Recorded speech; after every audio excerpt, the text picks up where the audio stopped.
Good evening, everyone, and welcome to the September 26, 2023 Town Board Work Session. If we could all rise, please, for the pledge to the flag. Luciana, would you lead us? Absolutely. I pledge allegiance to the flag of the United States of America and to the republic for which it stands, one nation, under God, indivisible, with liberty and justice for all.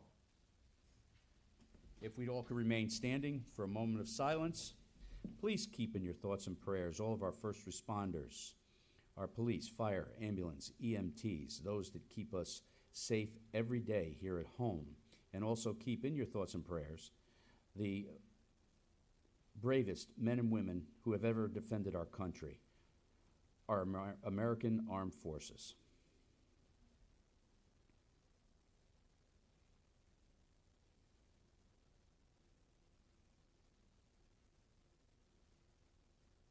Thank you. Amen.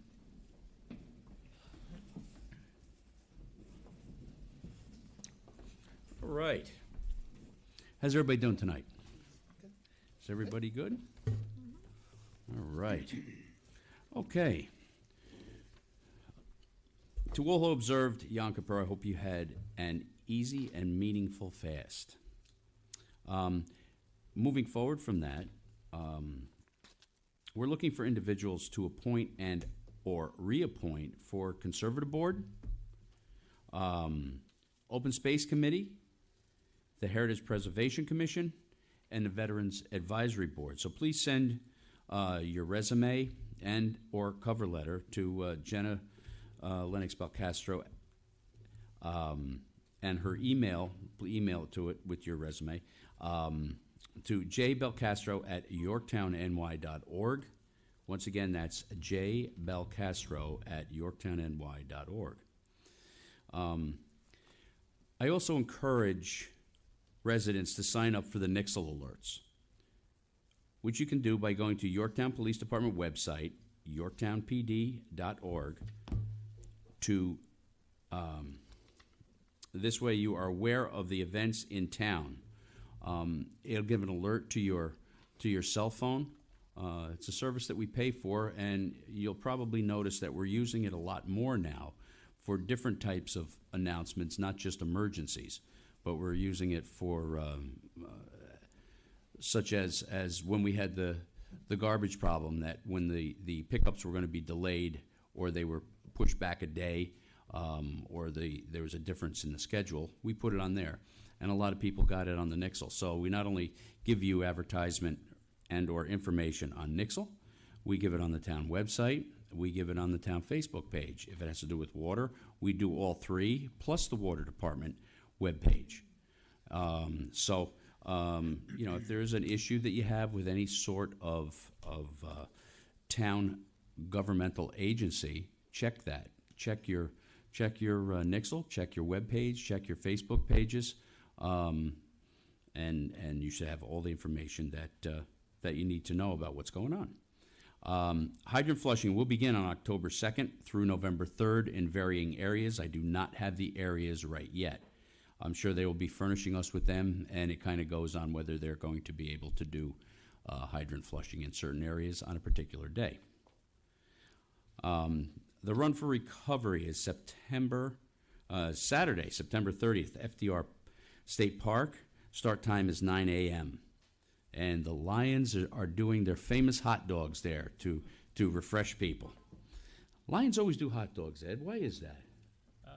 It's easy prey. I got you. They don't move too fast. They don't move too fast. Okay. I'd also like to recognize Gold Star Mother's Day, which was observed on September 25th. We honor the mothers who have lost a son or daughter in the services of the United States Armed Forces.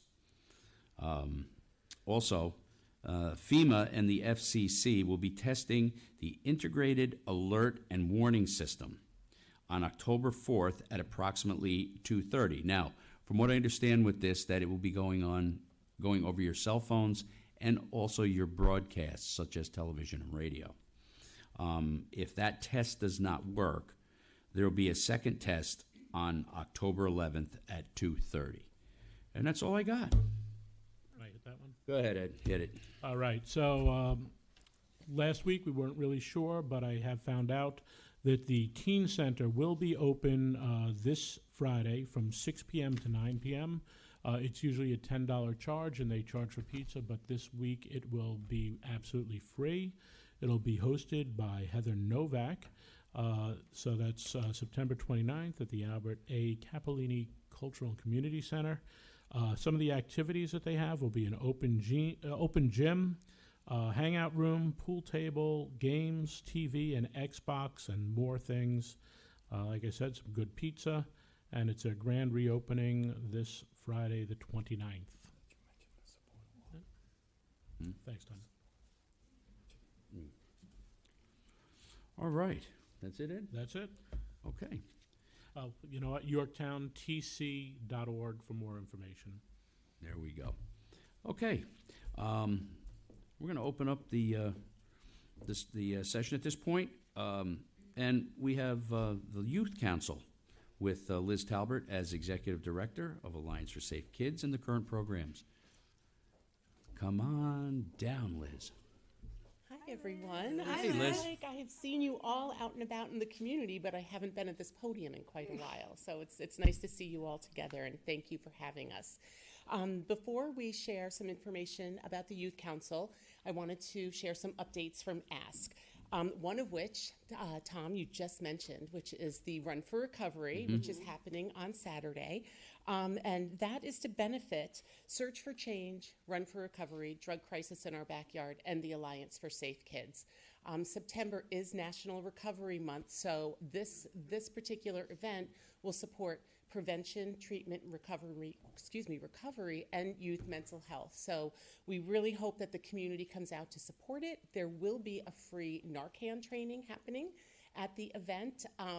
Hundreds of hot dogs from the Yorktown Lions, and there's going to be a DJ. So it's going to be a very fun, family fun event, and we hope to see you there.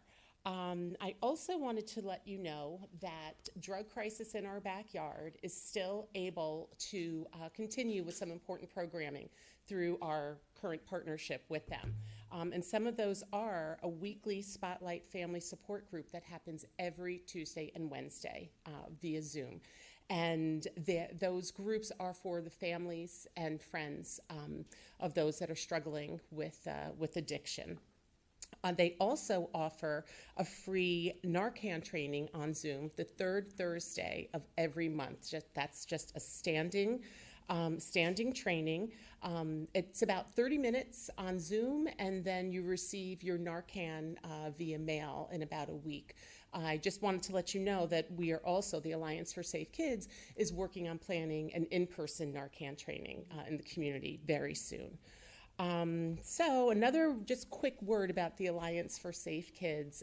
Every month we share a monthly email that has lots of information on important resources and mostly free opportunities, webinars and presentations.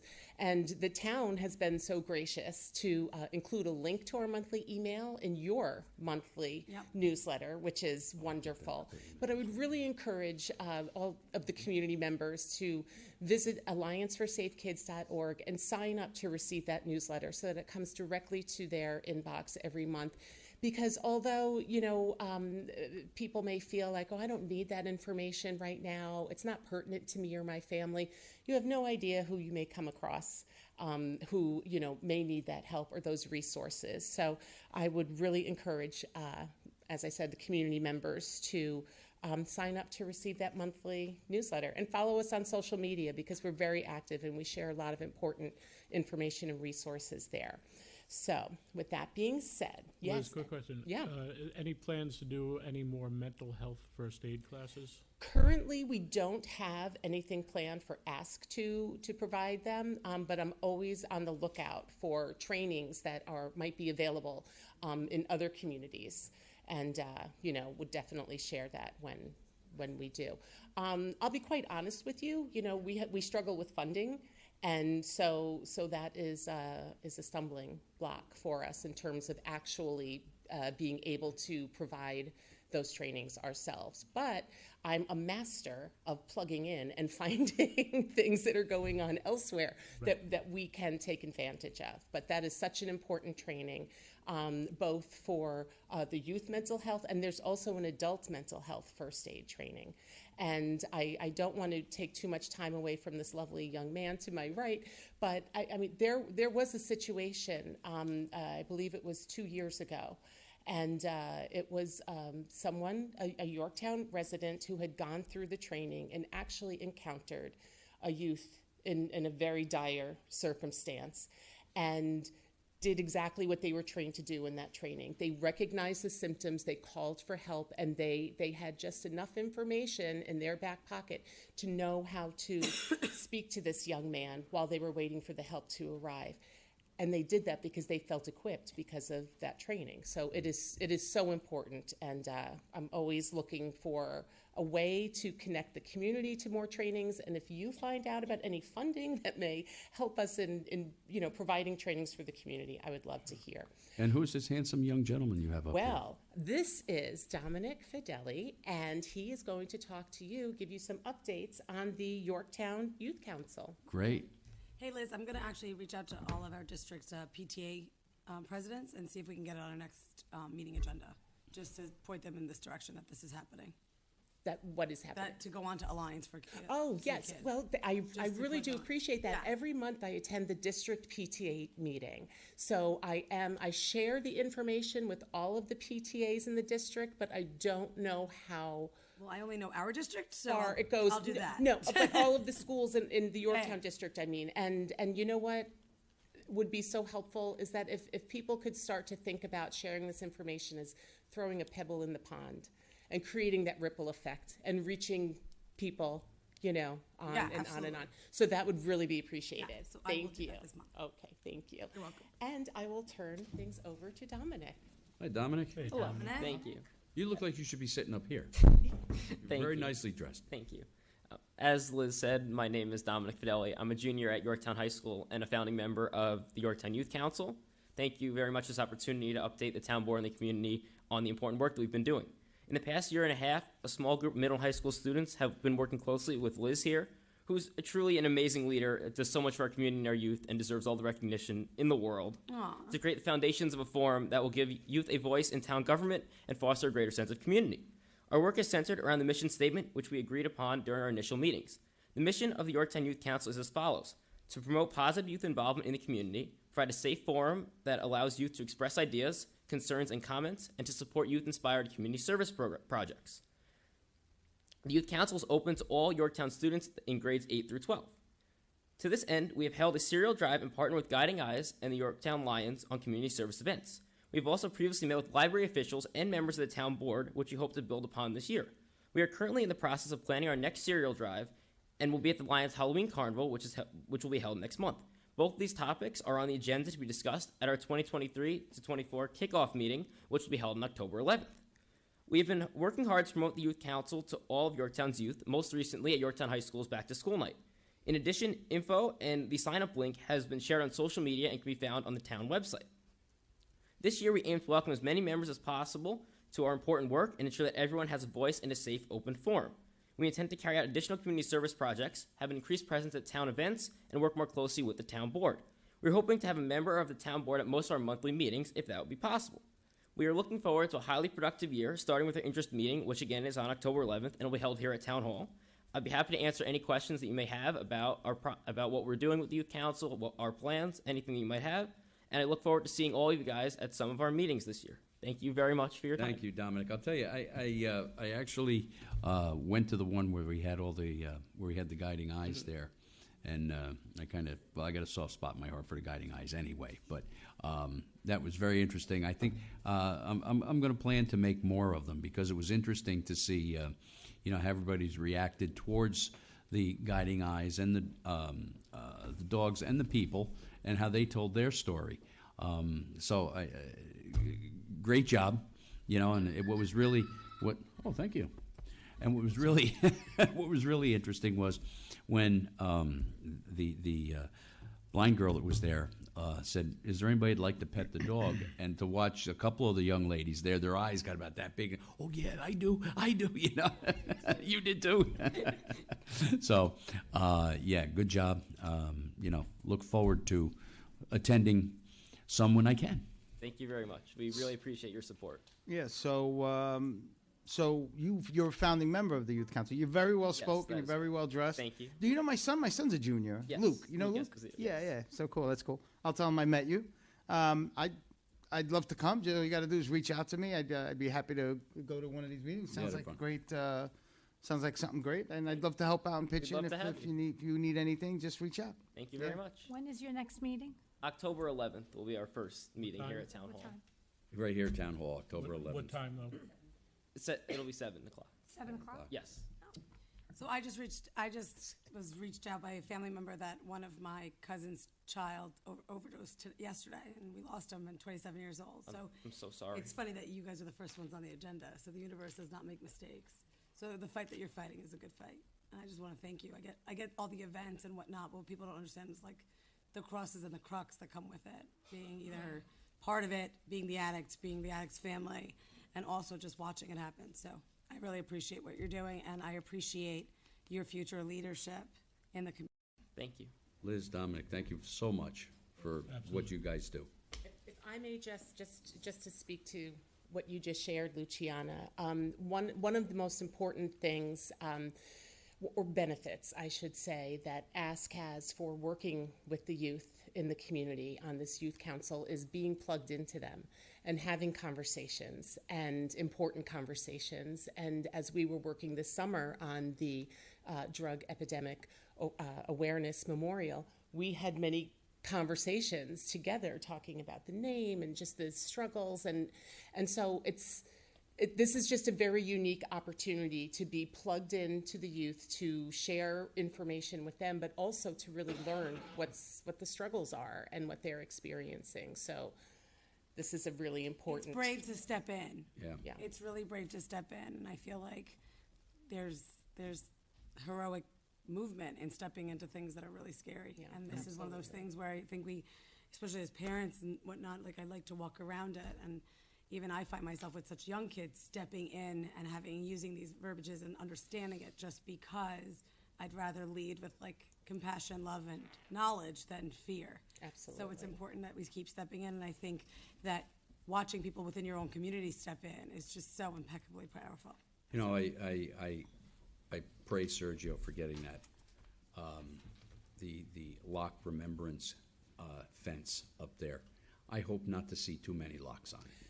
Absolutely. I mean, the goal is not to have that fence filled. Right. But as I mentioned at the dedication, I think one of the most important things that fence is going to do for the community is spark some important, thoughtful conversations. And I will tell you that I happened to be at the memorial the other day. I was walking on the trail with a friend, and I saw the bench that the YAC had that's donated. great. So I said, oh my gosh, I have to, go up and take a picture and send it to Karen. And as I was standing there taking the picture, she walked up because she has been there visiting on a regular basis. And, That's just, Yeah. speaks volumes. I don't think that any of us realized how important that addition to the community is. And I'm so grateful that you were all so thoughtful and kind, and realized that as well, and made sure it happened. And when I say I don't want to see any locks up there, I say that with the utmost respect to the people who have put the Of locks up course, there. of course. I want to make that clear that, I would love not to see another one have to go up there. I understand, The absolutely. it's just the struggle and the fight, and I think really the only way to combat it is through education and conversation. It's really the only way. If you could stop, like there are people that have addictive personalities. It only takes one dose, and they're addicted for life. Right. And then good luck, trying to get them. You can rip them out of that life, but it's exactly that. Right. It's tumultuous. It's rough. It's rough for everybody around them. And the people at the overdose memorial that were there that day, they lost so much. It was just really, really sad to see all of that and overwhelming. I don't know about it was overwhelming. No, absolutely. So great work, and it's all about education. Education, conversation, being a thoughtful and caring neighbor. Yeah. Amen. And we're raising the same here, right? I love it. I love it. Great. Did a good job, Dominic. Thank you. Thanks, Dominic. Thank you, bye-bye. I'm going to have to take a 5-minute break. I have a very important phone call to make. I got it from one of our ball fields. I got to see what's going on at this point in time. So if we could take a 5-minute break, Tom? Okay, thank you.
Thank you so much, everybody, for your patience. Had to make a phone call with regard to a incident at one of our sports facilities. Nothing to be too concerned about at this point in time, but we're checking some things out. Okay, we have the Climate Community Task Force. Keith Holmes, Town Building Solar Proposal. Oh, Sarah, I didn't see you.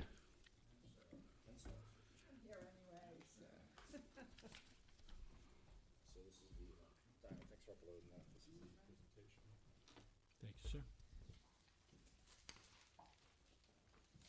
Thank you. That doesn't look like any of our buildings, Keith. Hi, Keith. All right. How you doing? I wish that was one of our buildings. Hopefully not too long. Thanks, everybody, for taking the time tonight. Sarah and I wanted to make a quick presentation to the board to solarize some of the town's buildings with rooftop solar. And this was the Climate Smart Communities Task Force next level to take us to silver. All right, we've received our bronze certification through NYSERDA, so this will be go a long way towards taking us to silver. All right? Great.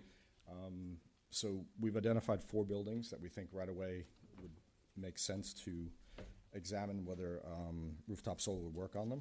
All right, and those are the Capolini Community Center. Go forward 2 slides. Sorry. Yeah. I didn't realize you could keep that. Sorry. So the Capolini Community Center, the sewer treatment plant, the police and court buildings, and the highway department. So those are the initial 4 buildings we think that would have enough real estate on the roof to make sense to go forward with the study. How much do they weigh? I'm sorry? How much do they weigh, the panels? About 150 pounds each, give or take. So, One of the things that we'll have to do, obviously, is Make assess sure the it can support it. condition Yeah. of the roof. That's all I was right. thinking. Yeah. I was like, right. yeah. Right, Yep. so it's a And perfect I think the time. police yeah. and court buildings also, the roofs were done on those as well, I think. So, You know, we did, No. I don't know if you were aware, but we did an RFP. What's the?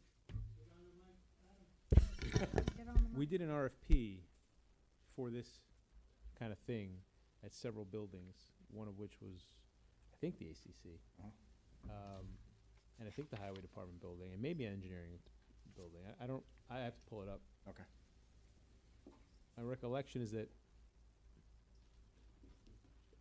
some of them weren't economically viable at the time. Right. Now, I don't know if there are new incentives that make it that way now, but I don't know.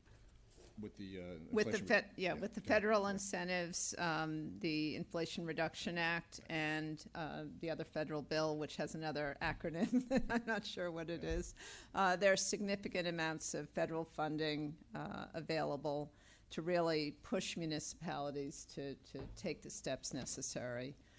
So that's, part of our role as an advisory committee to the town board is to, do that work, do the research, come back with the information to the town board so that you can be making informed decisions. And it's been, I've had the pleasure of sitting in on a number of the meetings, and they're always informational, to say the very least. I have no problem with rooftop units as long as the rooftops will support the structure. Yeah, absolutely. That's the whole thing in enough. That was my niche. That was your niche. That would be a good thing, and to give us more. I don't know how much size they have to have, but if they're on a regular house and they're giving back power and are making that house run, basically, well, Ed, you have them. You I do. basically pay like $3.37 for electric a month, right? No, about $16. All right, see, that was close. Without the charge for the panels, though, because I lease the panels over the life. So what we wanted to do today is just have the board's endorsement to go ahead and start this process. And Adam, we'd love to see the RFP that went out. What and is match the it. process? What is the process? What do you want to do? How do you want to do So this? we want to do an evaluation internally from the task force as to whether or not it's even viable to go down this route, all right? And then make a recommendation whether to go with us owning the system or whether doing a finance system. So doing basically an in-depth analysis of whether solar will work on these buildings. So Keith, let's get through your presentation, because I think that'll answer a lot of our questions and probably create a whole bunch more, so, if you can. So, on our invitation plan, we thought we would go ahead and basically set up the RFP, all right? And I know the town has a standard RFP process, but maybe for solar it's a little different. We'd like to review the town's RFP and see if it applies to this, go through that, and then have the board vote on going to RFP based on our recommendations, all right? So, and then from there, if you guys do an RFP, we would like to supervise the energy audit and see from that, and then manage the bid solicitation process. So really act as a backstop and a technical group for the whole RFP process going through. Okay. Yep.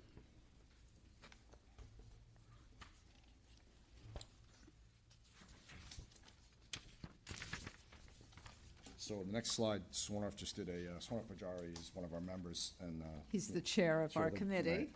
And he's very technically versed in this business, and just did a quick offshoot on the police building. And he's thinking maybe we could save 50,000 kilowatts a year on the police building alone, so.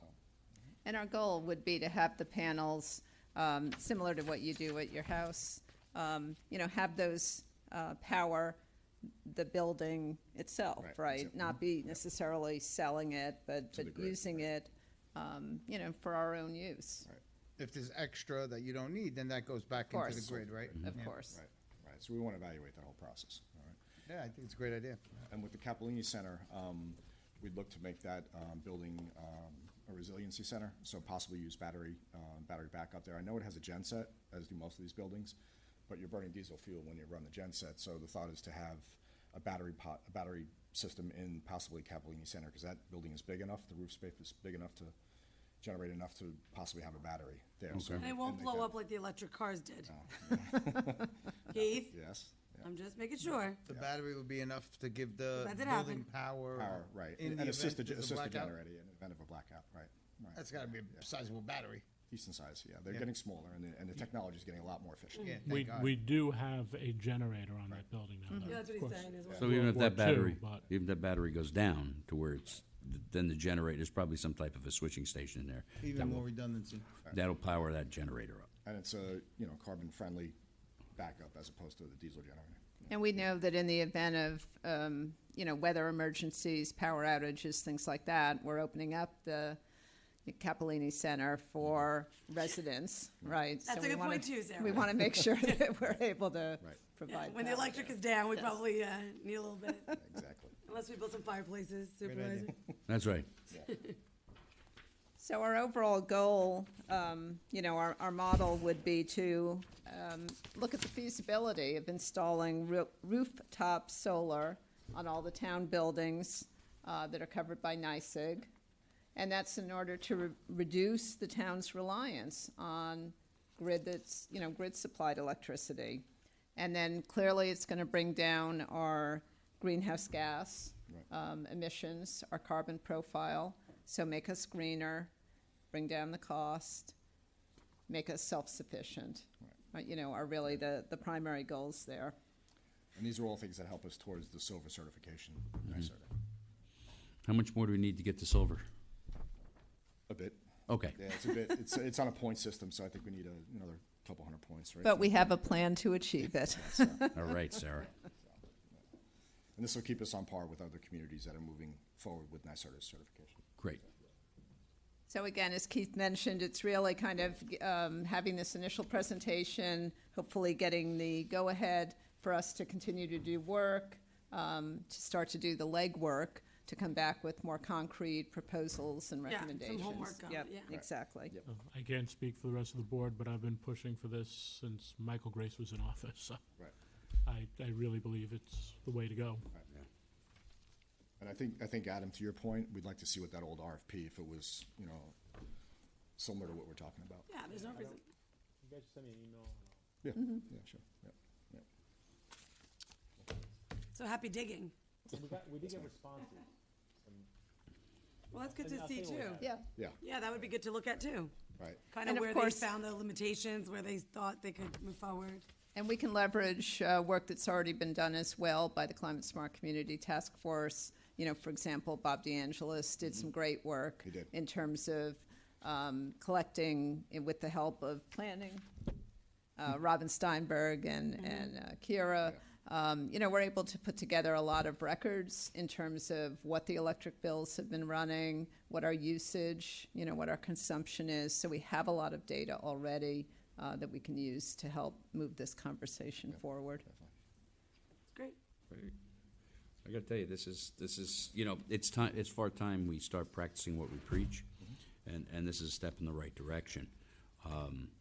You know, then we have to see what type of, well, that would be your next slide. Right. IRA grants and, Right, that's the last slide. So, you know, the IRA, Inflation Reduction Act has a lot of pieces in there, and it's all supervised through the IRS for, and I think that's a game changer through the RFP process. And the drive obviously is that there's no cost to the town. So that would be our ultimate goal. yeah. So, Now, this doesn't work for Con Edison customers, right? no, sir. No, okay. It's nice. It's nice, yeah. Well, I look forward to seeing what you come up with. I have a hard time charging my phone. So, We can help you with yeah, that as well. I'm really good to deep dive with you guys while you charge a whole building. That's what you got your kids for, right? To have Yeah. that, yeah, exactly. And the No, buildings, they look at me and go, "Why didn't you charge my iPad?" Right, yeah. It's my job. So we're here to answer any questions that you the have. I'm assuming the buildings you've identified are NICEAG buildings, right? Yes. Because that's what it said in the beginning. Right, we That's confirm right. that, yes. Um, Yeah. yeah, I mean, I think the sooner you get started on this, the better. I mean, just let us know what you need. You need to capture 24 months of electric bills. Right. But again, we have some of that historic data already, so it may just be refreshing it for more current Right. information, which shouldn't be hard Just to let us know what you access. need. I Yeah. mean, You know, we can do that, correct? We have the capability. Bob DeAngelis did a lot of work with that, Yeah. with electric bills, but we do need to refresh those, so. Yeah. These four buildings are kind of a phase one initial review without really getting too deep into the other buildings. These four present probably the path of least resistance right now, and these four have a decent enough roof square footage for us to go ahead forward with them. There may be other buildings that we. Well, the can look at. Cappellini building is prime because we just, like somebody said, we just roofed it. Yeah. And the electric bills will give you the 50 kilowatt per year, 50,000 kilowatts per year to see if it'll offset what the police station is using and the courthouse. So, you know, that's really valuable information because you might come back and say, you know what, it's going to generate more than that. Might generate a little less, whatever. Either way, it's going to generate, I think it'll generate a significant amount, which will help with everything, the environment and costs and all of that stuff. All right. I think we maybe if we can piggyback onto the R&R garage, the central garage, that has a pretty massive roof, and Yep. you know, the record center there, you know, which is a pretty flat. I think it faces the right way. It would have to face. I don't think it really matters anymore. They just kind of put them No, up. it doesn't. The technology's changed. It's really changed a Yeah. lot, so the shading and everything. The panels have gotten a lot better in Yeah. the last couple of years, so. Good. Yep, and hopefully, you know, again, this is phase one, go for the big, the big Right. bang, biggest bang for the buck, Right. and then look at secondary buildings. Okay. Very good. All right. Well, thanks for your work. Thank you bunches. We'll get that RFP. We'll get that RFP going, and I'll see you folks tomorrow night on our Zoom. Absolutely. Yes, Okay. 6:30. Sounds good. Oh, actually, it's October 4th, we rescheduled it. You keep switching it up, Sarah. I was all prepared. It's okay, Jenna said it's fine with you. All right. We kn- October what? 4th. All right. October 4th. All right. Hey, Jim, we're going to do a little. Jim Mortarano, our Parks and Rec superintendent, is going to give us a little briefing on the turf at Legacy Field. And if it's all right, can I bring up Matt Talbert, Sure. Chairman of the Parks and Rec Sure. Commission? We got the whole Talbert family here tonight. Matt, Adam, and I have been working on the bid that's before y'all today to replace the turf at Legacy Field. We have looked at a bunch of different turfs. This turf specifically is going to be focused on A-Turf, which is a brand that we thought that was best suited for the space. This brand is also the same brand that's at the local high schools as well. So they're going to be around this stratosphere a lot. So we think that product's going to be the best for us. We've also added resilient underlayment. It's kind of a shock pad as an option on this bid. that not only does it help protect the kids, but it also helps protect the turf itself, and also adds 2 years to the warranty to 12 years if we go with that option. That underlayment lasts for 30 years, so the general life of a turf is 15 to 20. This would actually last for a second turf. So, it would last longer than the actual turf we have. We would keep that there and then replace the turf and keep that underlayment. So it could be a good investment. We also added a service contract with this bid as well as another option with 3 options. A 4-year option on the first 4 years to service it twice a year. A 3-year option after that for years 5 through 7. And then the following 3 years, years 8 through 10. We think being able to service this turf will keep it lasting even longer. We're looking to get length out of this new turf and this product. So that's kind of where we're at. Matt, did I miss something? I just want to, it's not 15 to 20. It's about 10 to 15 on the life of a turf, depending on your maintenance schedule and everything that you do. Right. Legacy was installed and opened in 2011, so. Of 15 years, 14 years anyway. Yeah, about 13. 13 years. 13 years. 14 years. And we could have done it last year, but it's done now. So what's the timeline on this? Depending on the once you do a resolution for the bid, we have the bid out for 2 weeks, and depending on the company, we wanted them to start by December 1st and open April 1st. Yeah, that would be perfect, because by then it's too cold, there's not gonna be much activity there. Oh, yeah. And just so the folks out there understand, this way, just so everybody understands, this is for the football field or the multipurpose field at Legacy. Correct. Just want to get that out there, man. Yep. You know, I think we would be remiss if we didn't go with that protective pad. Absolutely. I really do. You know, if it eliminates one more concussion or one more injury, it's worth it. Plus, it extends the life of the Extends the warranty. of Which is the great. turf that is there, and Yeah. and possibly the life also, because you have a little bit more cushion, right? I'm sure if they're extending the warranty to 12 years, then possibly we'll get 15 to 17 years out of it. So it all has to do with the maintenance. How's the maintenance work? I remember you told me that. I remember we discussed all of this, and you guys were in favor of the A-turf. We were in favor of the A-turf. I'm happy you went The with that. maintenance, it could be a 4 times a year or 2 times a year. We were leaning more towards the 2 times a year. We do it before the fall season, before the spring season. So they have 2 options. They'll do it 1 time a year. So we put it out there. Then we wanted it for 2. We put out that, let them kind of tell us what they're gonna give us. You know, sweeten the pot. So it's included, but it would be included in the option. price. It's an option, okay. It's an option. The price is the turf installed. The option 1 is the underlayment. The option 2 is the maintenance contract. Oh, so it's not like option 2 is the maintenance for 2 years or 4 or two twice a year. We gave a 10-year. 4 times a year, it's not like that. We gave a 10-year option, 1 through 4, I think it was, and 5 through 7, and something like 8 that. through 10. Yeah, So 4, 3, and 3. they could pick. Like I say, now we have in our coffers about enough just to pay for the turf right now, correct? Approximately. Approximately, depending on what the bids come in. And then this would run us approximately between 100 and 120K for the underlayment, the underpadding. So it can be like the underpadding on your carpet. It gives you that much more Yeah. resiliency. Okay, all right. Yeah, once we start seeing the numbers come in, then we have to have financial discussions about it. Yeah. How we go about it. I know we have some monies that are gonna be coming in for recreation purposes. Correct? So, you know, maybe that would be a place to start. Yeah. Okay, great. And we have to can't be short-sighted that we also have 3 turf fields behind this one. In 2018, we had Granite Knolls, so like we said, it was about 15 years max on those turf fields, so we're about 10 years out from having to replace 3 fields. So now that would look like something like 1.5 million if the market stays the same, which we know never Will not be. happens. YAC said they were gonna take care of all that. Oh, yeah, I won't be with them. The All right. Hopefully I'm not here for 15 more years. I hope you are. What are you saying that tonight? All right. Everyone keeps saying that? first time we've heard. Any other questions? No. Nope, that's it. We just gotta wait for those bids to come in. We're gonna advertise for them tonight, and And then we'll get rocking and rolling. let's see what we gotta do. Thank you. Great, awesome. Thank you, guys. All right.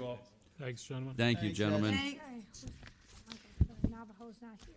Navajo Thanks for was all your here. work. I just saw him walk in before. Okay.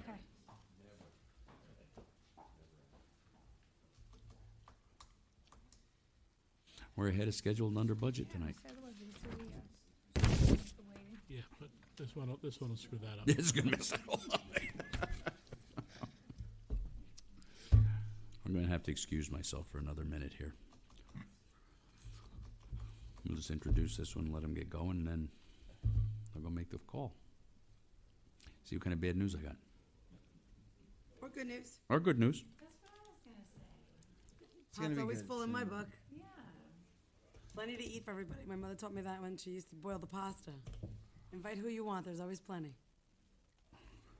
So I tell my kids, keep your pot full. Never know who's gonna ring the bell. My Yeah. son never fails. He always calls during the town board meeting. Yeah. Oh, and then he sends me a text. I forgot. I It's a town forgot. board meeting. Like, I forgot. It's Tuesday. Luciana, I'm like, if you feed them, they stay. You know that, they all stay. That's right, so don't And feed their them. friends. I mean, I've heard that expression. You didn't? I had to teach it You to had to them. teach them? Yeah, it's the Italian in you. You feed them? My mother did it on purpose. Uh-huh. We should do the resolutions while we're waiting. All right, so we might as well go through the resolutions while they're delaying our meeting. Okay. All right, we're gonna jump right into the resolutions here, folks. Okay, from the comptroller, authorize the comptroller to process the following budget transfer from Yorktown sewer balance to the chemical supply line. Then we're gonna authorize the comptroller to process the following budget transfer from Yorktown General Fund to computer support software for payment of Sullivan Data DBA Logically for the remaining balance from 2021 IT upgrades and 2022 hardware upgrades that were not completed in '23. From engineering, authorize the bond release to Salvatore and Melissa Renzo. From the library, authorize the library director to execute a temporary personal agency agreement. From our police department, we're going to authorize the chief of police to execute an agreement with Pace, Schuterer for personnel software services. From the supervisor, authorize supervisor to sign an agreement with CoreTech, Inc. to conduct inspection service of the Quinlan number 3 and number 4 and Mohegan water storage tanks. And then we're going to authorize Barton and LaJudas to perform the environmental review for the Stony Street Grishage proposed subdivision. Well, I'm glad you know how to say that one. Then we're going to authorize the supervisor to sign an agreement with Cloud Permit, Inc. for the implementation of a software subscription licensing contract for municipal permitting and process software for the Yorktown Planning Department, not to exceed $8,000 per year annual, and an implementation fee not to exceed $5,000. Town Board authorized the Justice Court to apply for a JCAP grant in the 2023-2024 grant cycle. And then we're going to authorize the clerk to advertise a bid to replace Woodlands Legacy multipurpose turf, which we just had the presentation on. One more that I have to read in.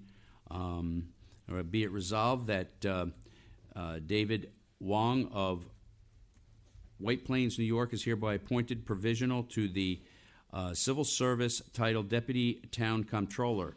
Job class code 0063-01, effective October 16th, 2023, to be paid annually $107,625 with 14 days of annual vacation, and for other benefits, sick days, personal days, and floating holidays to follow the CSEA contract. Be it resolved contingent upon successful completion of drug test and reference checks. Be it resolved that David Wong will report to work at the Yorktown Finance Department on October 16th, 2023, and this date will be used as the first day of appointment. Be it further resolved that this appointment is subject to a probationary period of not less than 12 nor more than 52 weeks commencing on the first date of appointment. Congratulations, David. Congratulations, Chanel. You got a full staff now, well, almost full staff. Okay. Did our folks get here? Can I get a motion? Motion. Can I get a second? Second. All in favor? Aye. Any opposed? Nope. Only one. Only one this time. Okay. No. Okay. No opposed. Motion carries. Mr. Grace. It must be the full moon. You guys are ahead of schedule, huh? Yep. Had a schedule and under budget. Yeah, good for you. All right, good evening, everyone. I don't want you to think I'm rude, Michael. I got to excuse myself for about 5 minutes. I got. Oh, no problem. All right, Okay. we'll get set You up. can get started. Yep, all right.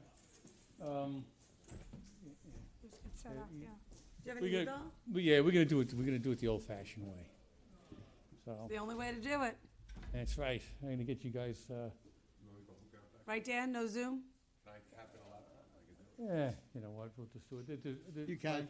If you can put it on a laptop too. You can put it that's on a laptop. Yeah, why don't you do that while I'll start with this.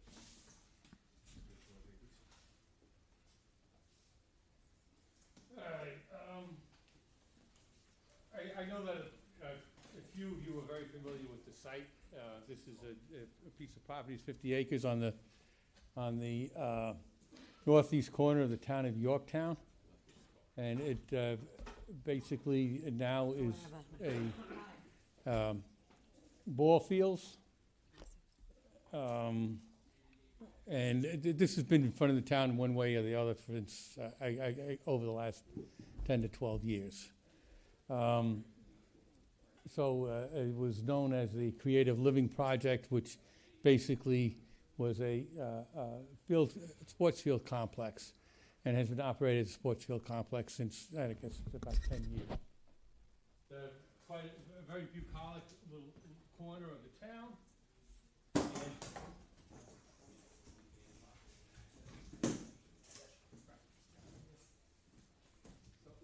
I think you just dropped your laptop. No, it's kidding. Said you just dropped your laptop. That would be the equivalent to the modern day of dropping. Never mind. Good. I'm not having any luck with computers lately. So. Anyhow, so there's some of the pictures of the existing conditions up there, and we're going to call this project the Hidden Valley project. But it's a very exciting project. It looks to develop a residential development and keep some of the current recreational components. So essentially, there are 3 spots on the property which will be developed with residential housing. It's 254 units altogether. We had been here previously. We showed you some architectural designs. I'll pass the small one up to you, if I can. Thank you, Michael. To show you some of the architectural renderings that are proposed for the different areas. We were going to have 3 distinctive areas of different residential development with their own architectural designs. We'll also maintain a recreational facility and ball fields that are on towards the 6N portion of the property, which is over here. And then a small area of commercial, a recreational facility which will be along Navajo Street, and then commercial piece at the entrance at 6N.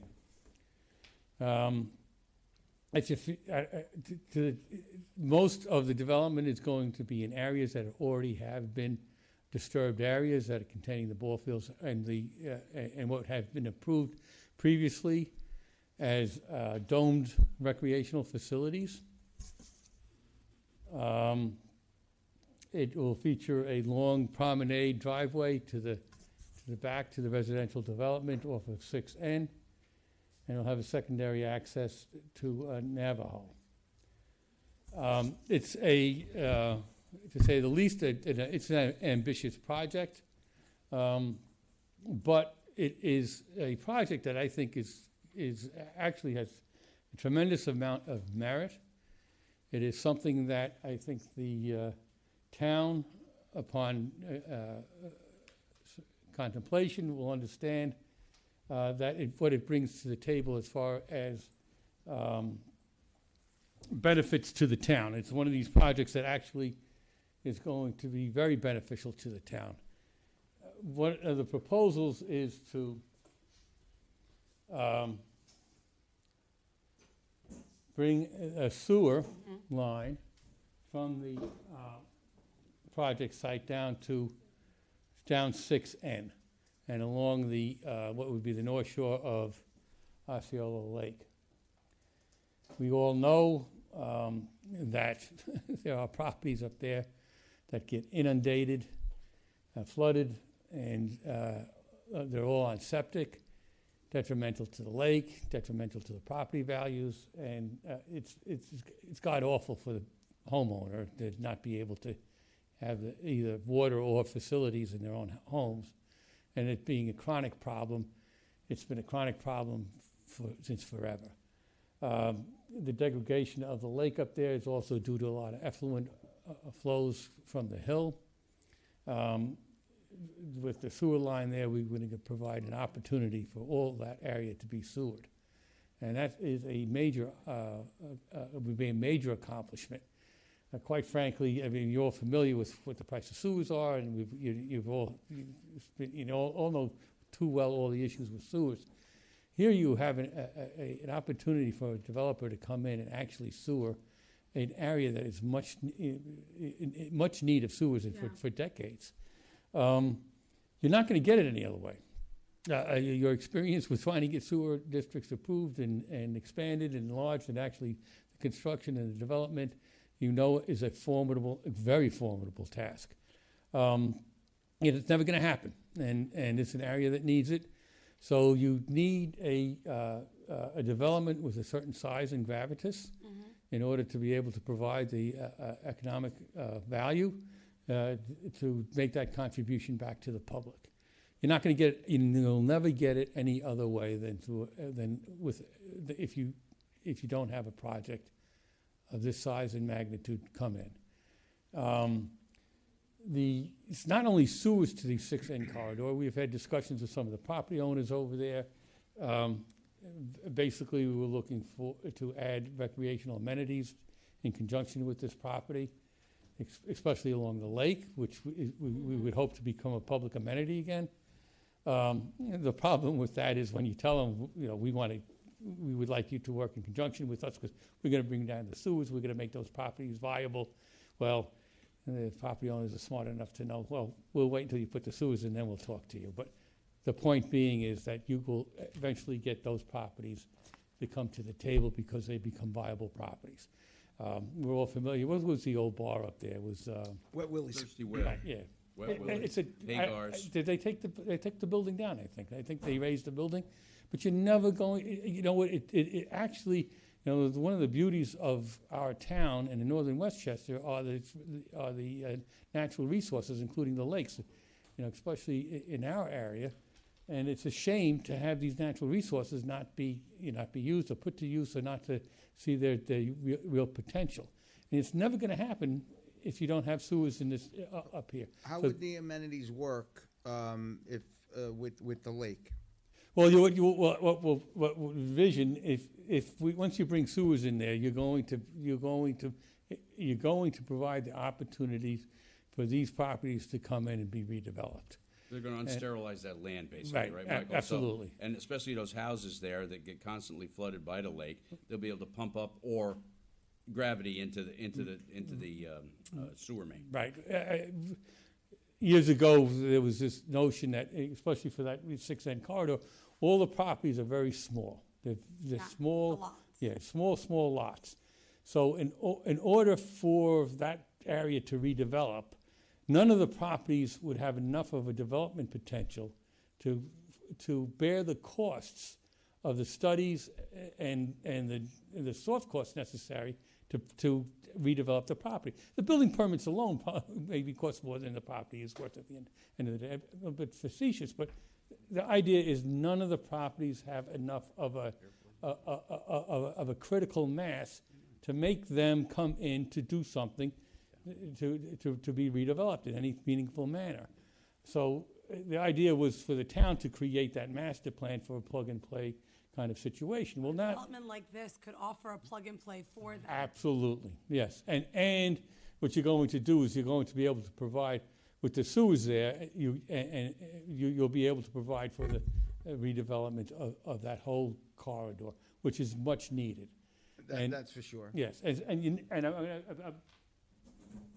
keeps on hitting me in the knee. I'm absolutely sincere. It's a great there's developments that come to the town that, You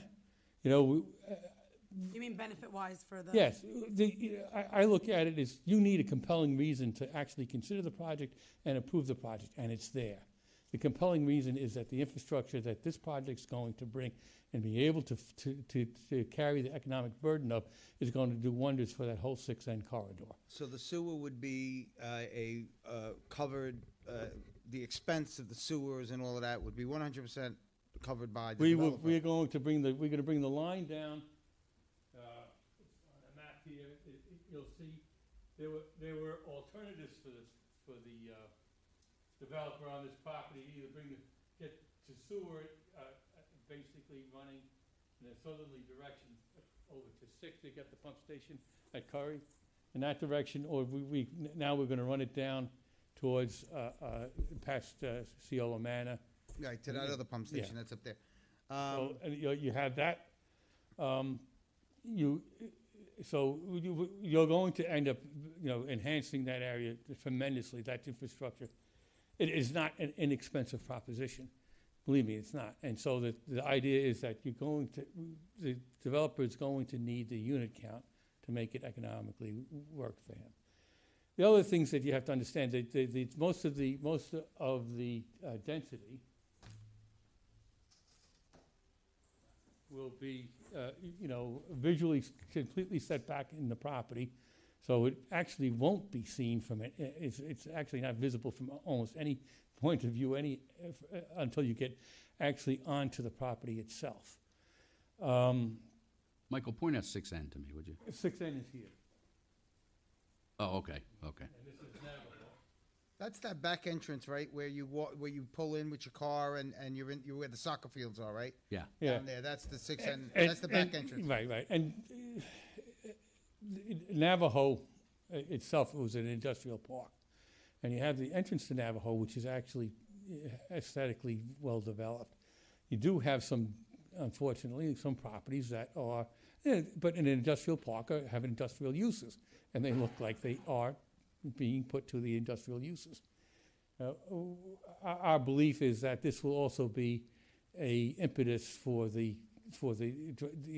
hopefully for the aesthetic redevelopment of Navajo Street as well.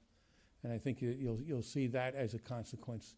It'll just it is a project that could potentially and should have the impact of causing an upgrade of the development of Navajo Street. And there's no reason for which we need because Yeah. that street's, and there's no reason for an industrial park or industrial area to look industrial. So You can always put the sheep and wolves, the wolf in sheep's clothing, and this is something that may cause that to occur as well. Okay, so I just have a question. So the ball fields and whatnot on there are used by the town by fee? They're As not, of right now? it's private, they're Okay. privately let. They're by lend? Yeah. So, So this, Okay. Granite Knolls is the competition for this, I guess you could say. I know, but what I'm saying is there an opportunity where the town can have the ability to use these fields and it be maintained by the developer? Yeah, there's, I know who you are. there's the the fields, there's a pasture, what we call lower pasture, which is south of Navajo Street and runs towards 6N.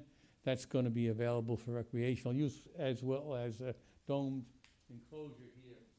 Well, we all know that I'm a big advocate for the rec fee. Yeah. And I'm also a big advocate for parks.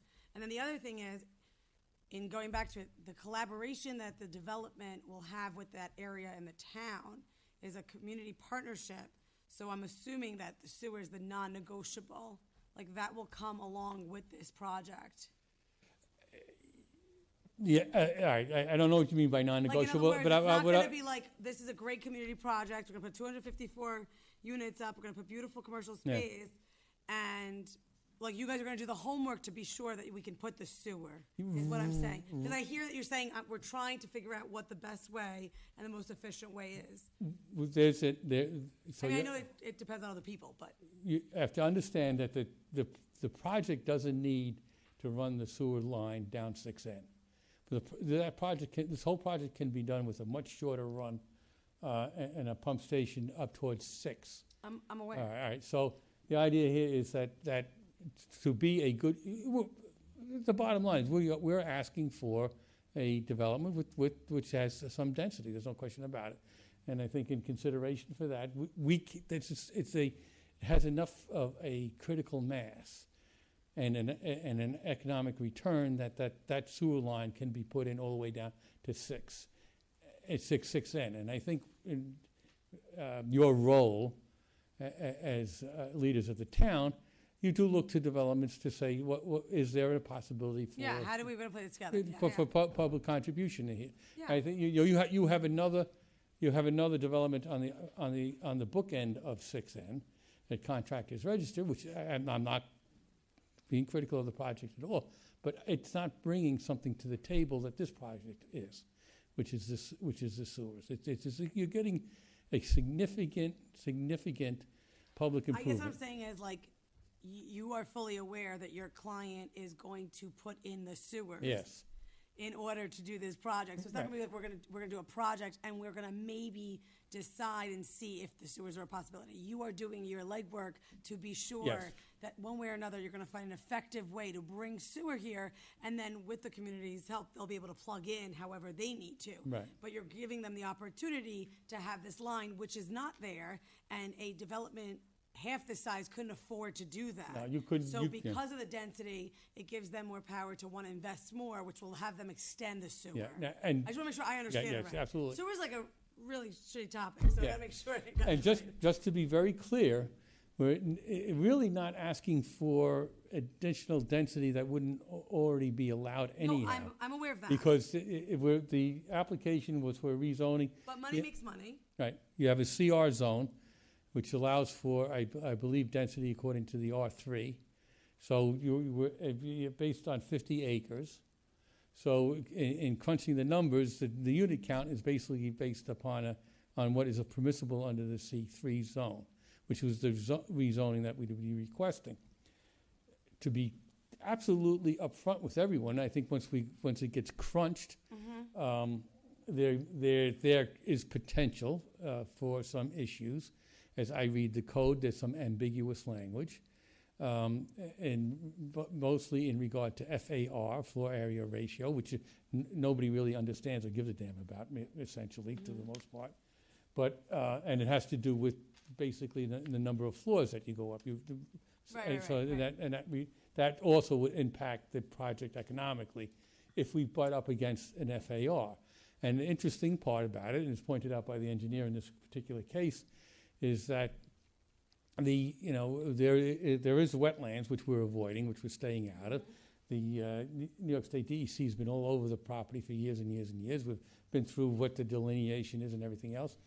And you have some of your laws that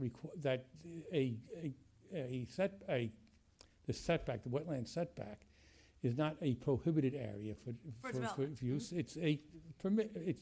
You can be in there by permission, by permit.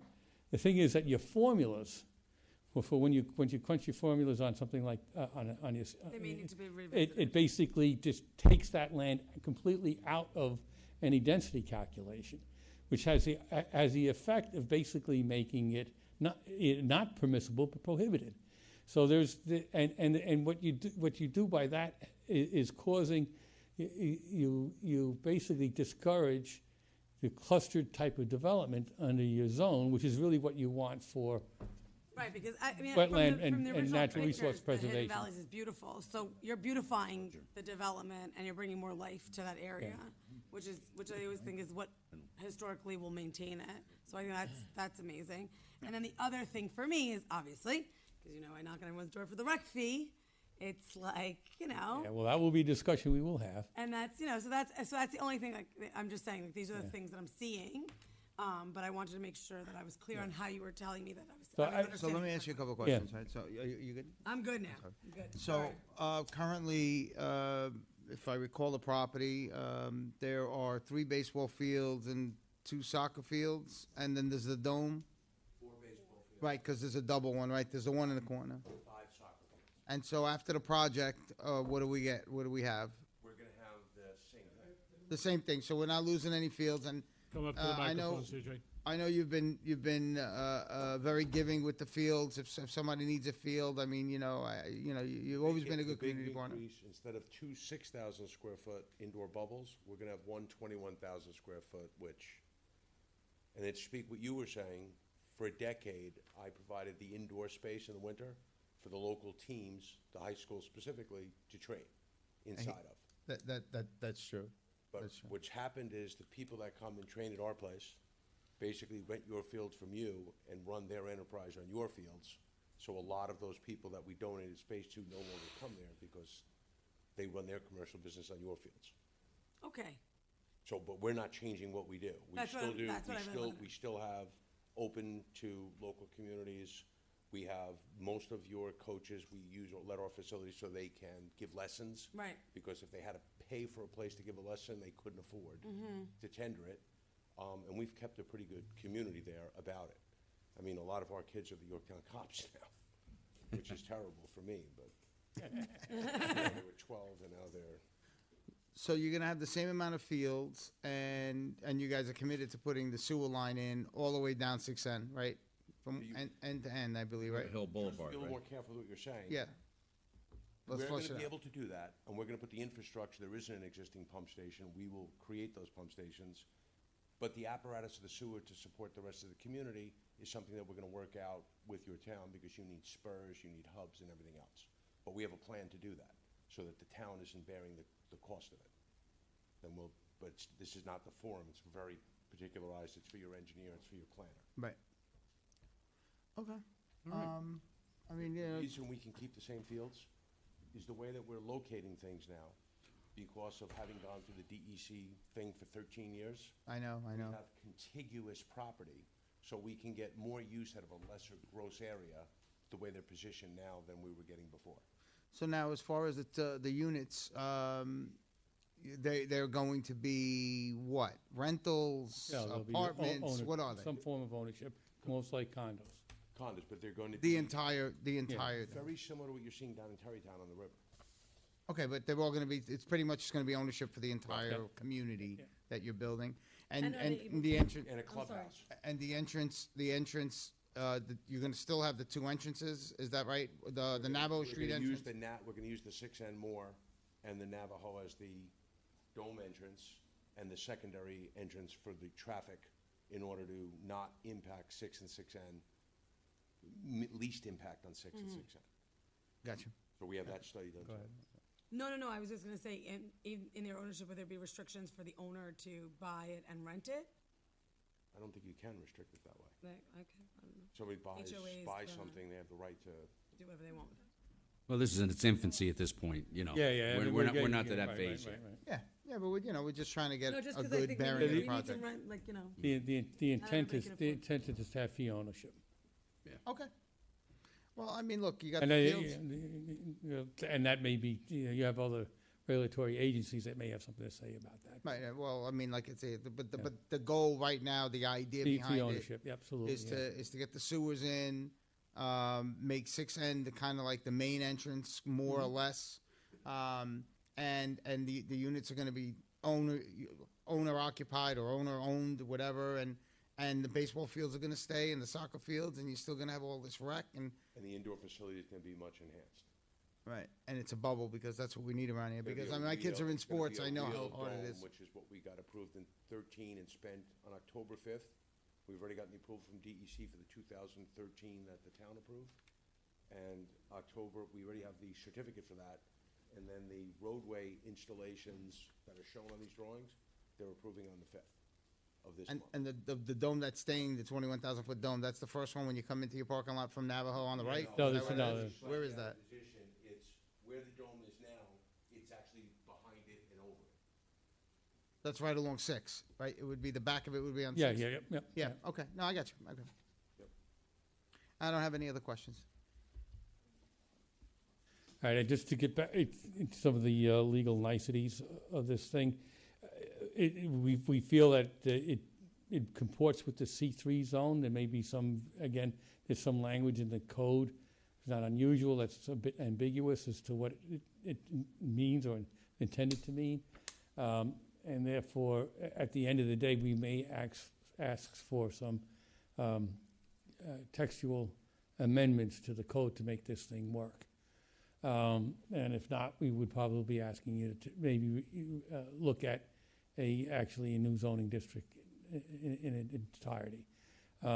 We don't think that's a big uphill climb, and for the simple reason is, again, in terms of the actual number and the density on a per acre basis, it comports with the current R3 requirements, and actually is very much in comport with the surrounding neighborhood.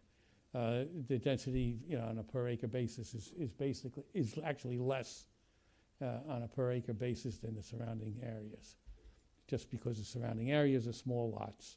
The density really is not, shouldn't be an issue. It's the one that always gets the biggest knee-jerk reaction, but what I'm trying to advise is that really the density is not an issue based upon the acreage. The other kind of knee-jerk reactions to these types of projects is traffic. We provided a preliminary traffic report with our submission.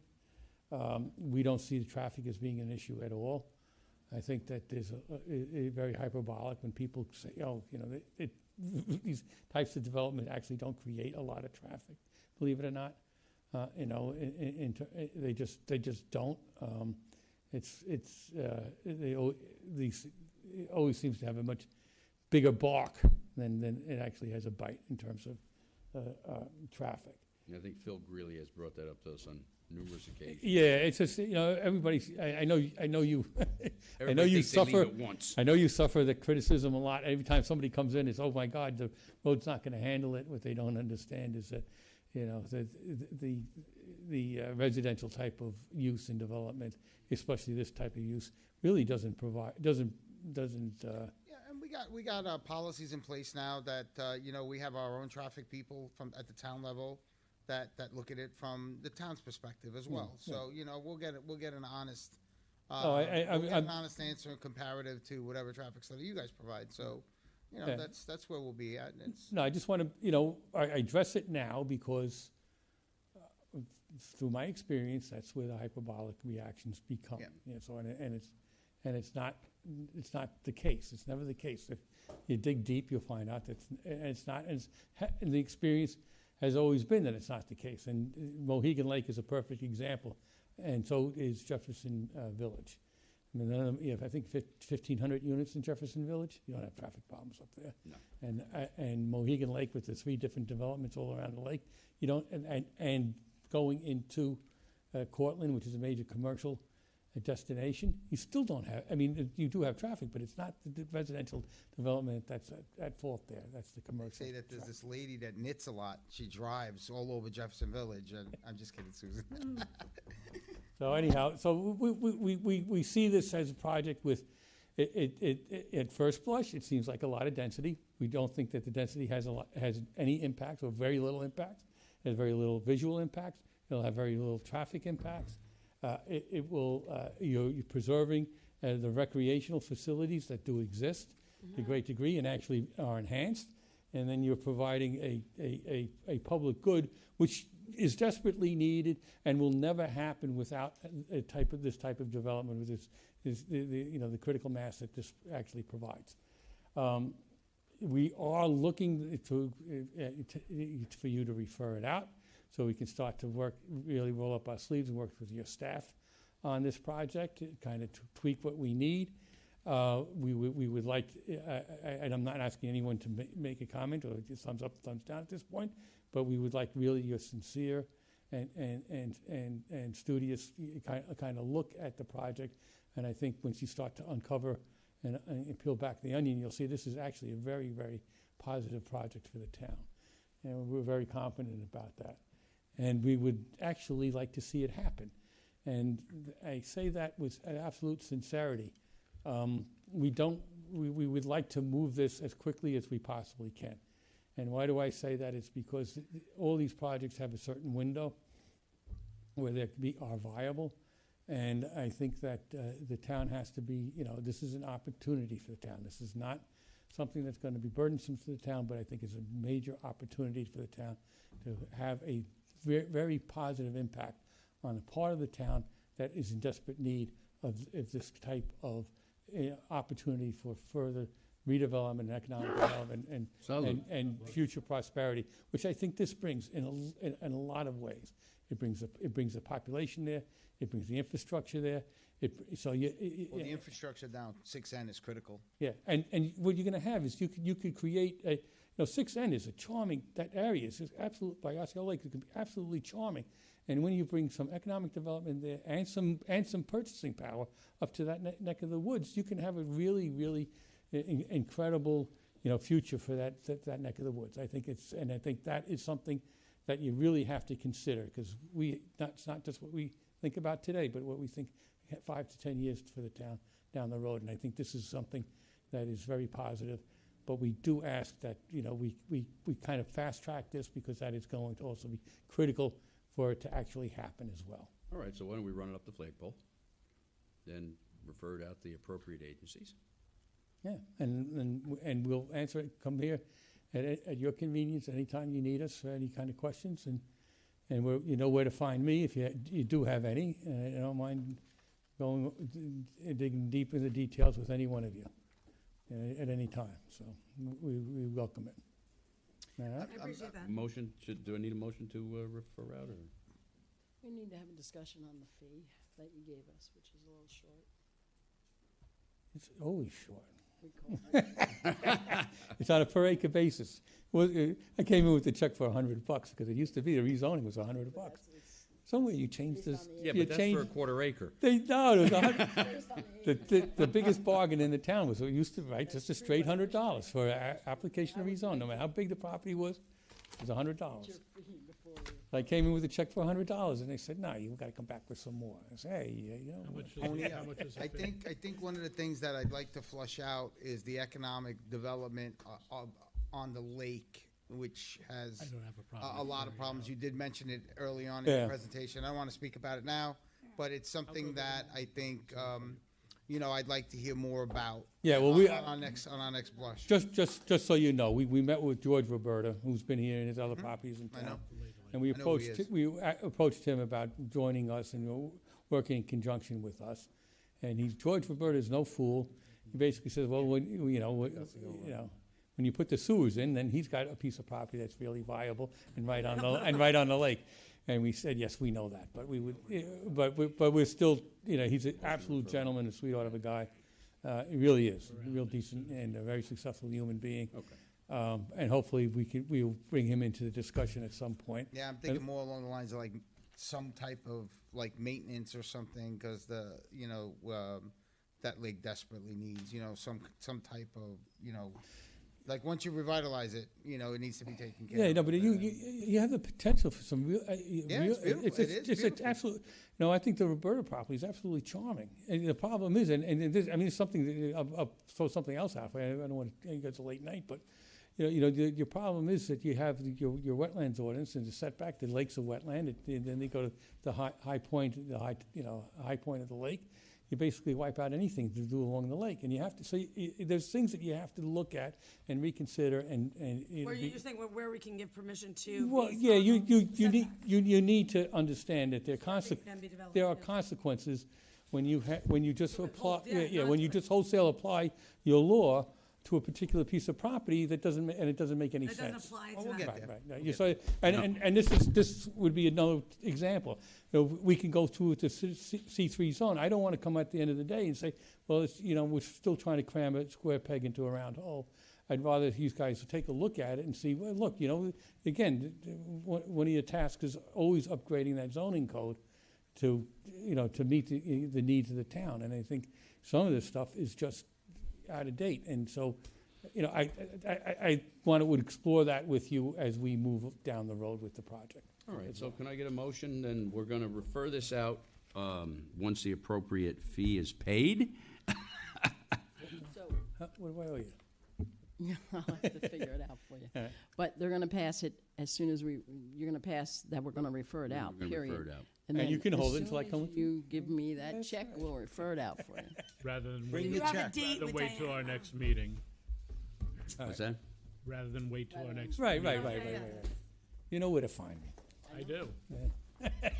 Walk the check over, as Diana was Not a just saying. problem, we will do that. I need a motion. Motion to refer it out once the appropriate fee is paid. Can I have a second? Second. And I think you have your. All in your- favor? Your standard Aye. referral list. Opposed? right? Okay, so whatever you Okay, motion need from passes. us, you'll let me know. Last but very not least, may I have a motion to adjourn. Motion. Second. Second. All in favor? Good night, Yorktown. Motion passes.